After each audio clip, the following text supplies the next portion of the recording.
Good evening students. हमने पिछले lecture में कॉन्टिनेंटल ड्रिफ्ट फ्लूइड डिस्कस किया था और उसके 3 पार्ट हैं और सेकंड है सी फ्लोर स्प्रेडिंग और थर्ड है प्लेट टेक्टोनिक्स। तो प्लेट टेक्टोनिक्स हम अगले लेक्चर में डिस्कस करेंगे। आज हम सी फ्लोर स्प्रेडिंग देखते हैं। देखिए सी फ्लोर स्प्रेडिंग जैसे अपने आप में बता रहा है कि सी मतलब समुद्र, फ्लोर मतलब समुद्री तल, स्प्रेडिंग मतलब फैलना। मतलब कि हम इस चीज के बारे में पढ़ेंगे कि जो कि भूतल मतलब जो समुद्र का भूतल है उस पे कोई चीज फैल रही है, उसके बारे में आज हम पढ़ेंगे कि लावा उसमें कैसे फैल रहा है, मिड ओशनिक रिज क्या है, कटक क्या है। आज इन बातों को हम इस लेक्चर में समझेंगे। तो देखिए पहला पॉइंट क्या है, ये पूरा एनसीईआरटी से है, मैंने पूरे पॉइंट लिखवा दिए, बहुत इंपॉर्टेंट पॉइंट है। आप इसको अगर कायदे से इस लेक्चर को सुनेंगे तो आपको सब कुछ एक ही बात में क्लियर हो जाएगा। देखिए पहला पॉइंट क्या है, स्टडी बाय हैरी हेस। सी फ्लोर स्प्रेडिंग की जो सबसे पहले जिनकी जानकारी प्राप्त हुई वो थे हैरी हेस, इन्होंने इस पर काफी रिसर्च किया। सेकंड पॉइंट क्या है, एस्थेनोस्फीयर मेंटल रिच लावा। अब देखिए कि इसका फॉर्मेशन कैसे हो रहा है। अब सबको पता है कि एस्थेनोस्फीयर से लावा निकलता है, एस्थेनोस्फीयर मेंटल में होता है, मेंटल से रिज मतलब होता है कटक, मतलब कि ऐसे दरारें पड़ना, फिर वहां से लावा निकल जाता है। फिर थर्ड पॉइंट क्या है, oceanic crust will be heavy and dense due to sima. जो ओशियन का क्रस्ट है वो जो कॉन्टिनेंट का क्रस्ट है उससे हैवी होता है। क्यों? क्योंकि इसमें सीमा होता है। सीमा मतलब सिलिका मैग्नीशिया। तो ये पॉइंट समझ गए, oceanic crust will be heavy and dense due to sima in comparison to किससे, कॉन्टिनेंटल क्रस्ट की तुलना में ओशनिक क्रस्ट हैवी होता है। फिर देखिए क्या है, प्रोसेस ऑफ एसएफ मतलब क्या है, सी फ्लोर स्प्रेडिंग। सी फ्लोर स्प्रेडिंग का जो प्रोसेस है वो हम देखते हैं कि एनसीईआरटी में डायग्राम बनाया, आप गूगल पर करके देख सकते हैं कि जैसे सी फ्लोर स्प्रेडिंग बता दूं, जैसे मान लीजिए पानी है और उसमें देखिए क्या होता है, ऐसे होता है सी फ्लोर, ऐसे रिज बन जाएगा, कटक दरार पड़ जाएगी और ऐसे जो लावा निकलता है वो साइड साइड में फैलते जाता है। फैलने के बाद क्या होता है कि जो पुराना लावा है वो आगे बढ़ते जाता है और जो नया वाला है वो उसको दबाते जाता है और ये पुराना धीरे धीरे दूर होते जाता है। अब कुछ लोग कहेंगे सर तो जो हमारे पृथ्वी का एरिया है वो बढ़ जाना चाहिए। नहीं, ऐसा नहीं है। बढ़ता क्यों नहीं है, जो नया वाला आता है पुराने वाले को दबाते जाता है, जो पुराना वाला होता है वो लावा में फिर ऐसे अंदर चला जाता है। अब देखिए इसके बाद क्या है, the mid oceanic ridge is the MOR मतलब mid oceanic ridge is the region where new oceanic crust is created. समुद्र के भूतल पे जो मिड ओशनिक रिज, ऐसा यही एक रीजन है। रीजन मतलब प्लेस जहाँ पे न्यू ओशनिक क्रस्ट मतलब जो ओशनिक क्रस्ट है, जो समुद्र की परत है वो नई मिड ओशनिक रिज के पास बनती है। फिर क्या लिखा है, the oceanic crust is composed of rocks that move away from ridge as new crust is being formed। इसमें क्या कहते हैं, oceanic crust is composed of rocks। जो ओशनिक क्रस्ट है जो भूतल में बन रही है वो किसकी बनी है, रॉक्स की बनी है। that move away from ridge, ridge क्या है, ridge ये है। that move away from ridge, जो ridge से दूर जाती है। as new crust, जैसे जैसे न्यू क्रस्ट आएगी वैसे पुरानी क्रस्ट से दूर चली जाएगी। यही लिखा है इसमें, move away from ridge as new crust is being formed। सीधी सी बात है, मान लीजिए स्लोप है, ऊपर से कोई चीज गिरेगी तो नीचे वाली जो पुरानी चीज है वो उसको नीचे ढकेल देगी। सिंपल सा कॉन्सेप्ट है। उसके बाद क्या लिखा है कि due the formation of new crust is due to rising of the molten material magma. अब जो भूतल से जो हमारा मैग्मा निकल रहा है उसकी वजह से जो हमारा न्यू क्रस्ट है उसका फॉर्मेशन हो रहा है। मोल्टेन मटेरियल क्या है, मोल्टेन मटेरियल हमारा मैग्मा है। मैग्मा लावा निकल रहा है तो उसके वजह से न्यू क्रस्ट फॉर्मेशन हो रहा है। कहाँ से निकल रहा है, from the mental bye convention. देखिए मेंटल से निकल रहा है, क्रस्ट मेंटल कोर जो लेयर होती है, एस्थेनोस्फीयर के बाद मेंटल आता है, मेंटल में एस्थेनोस्फीयर होती है, उसमें हमारा लावा निकलता है कन्वेंशन करंट से, धारा से। करंट को हम धारा बोलते हैं। When molten magma reaches the oceanic crust, देखिए जब मोल्टेन मैग्मा जो मोल्टेन मतलब जो पिघला हुआ मैग्मा है, जब वो ओशनिक क्रस्ट मतलब ऊपर पहुंचता है तो इट कूल्स, ठंडा होता है, and pushes away the existing rock. नीचे से निकला लावा, ऊपर ठंडा हुआ और जो हमारा पुराना क्रस्ट था उसको, पुराना क्रस्ट भाई कठोर रॉक बन जाता है। जो रॉक है उसको वो पीछे ढकेल देता है। From the ridge equalling in both direction, both direction में इक्वली पुराने रॉक को दूर ढकेल देता है।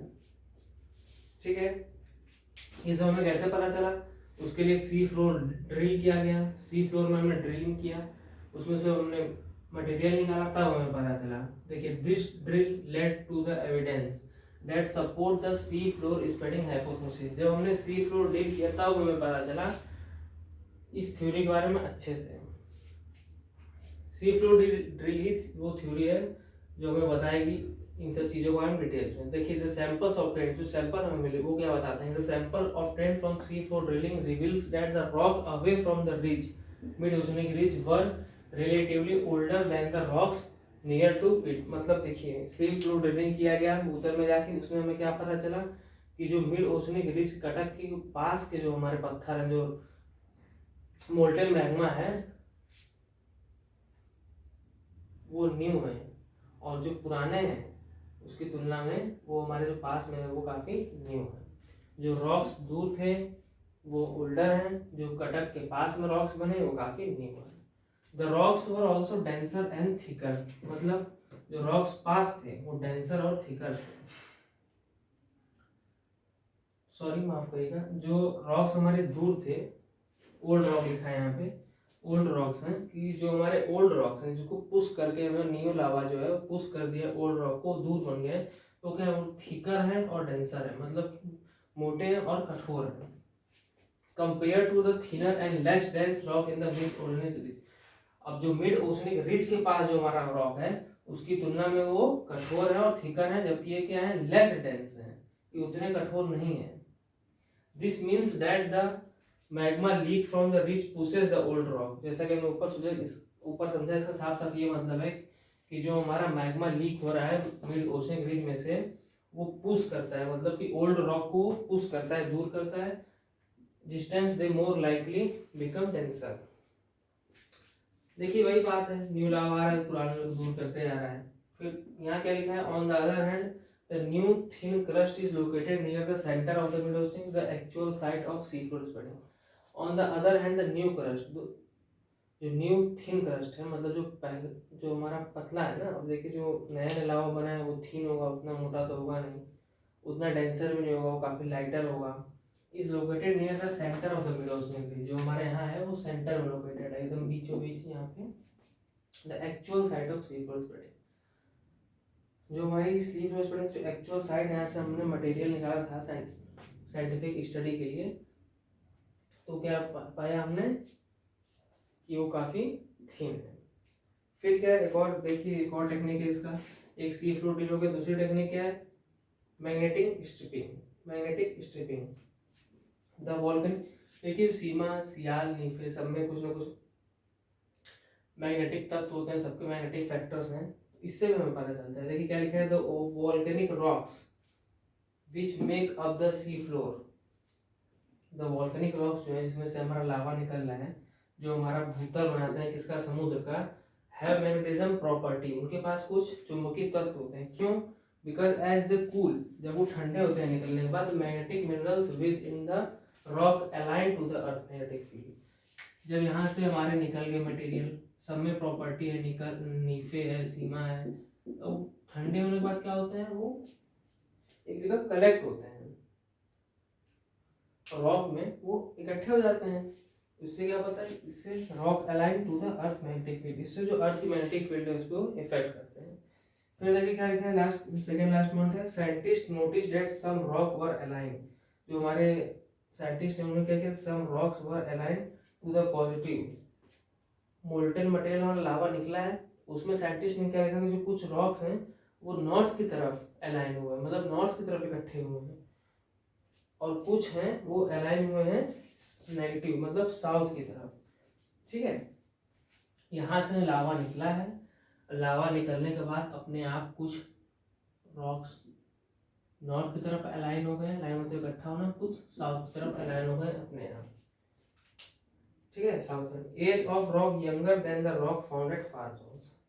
एज ऑफ रॉक यंगर मतलब फाउंडेड फार जोन, जो एज ऑफ रॉक है वो काफी यंगर है, मतलब काफी कम है, than the rock found at the far zones. जो दूर रॉक है उनसे जो पास के रॉक है उनकी एज काफी कम है। फिर देखिए लास्ट वन क्या है, there has been 170 reversal north and south to north in last 76 million year ago. देखिए जो आज हमारी डायरेक्शन है नॉर्थ ऊपर साउथ नीचे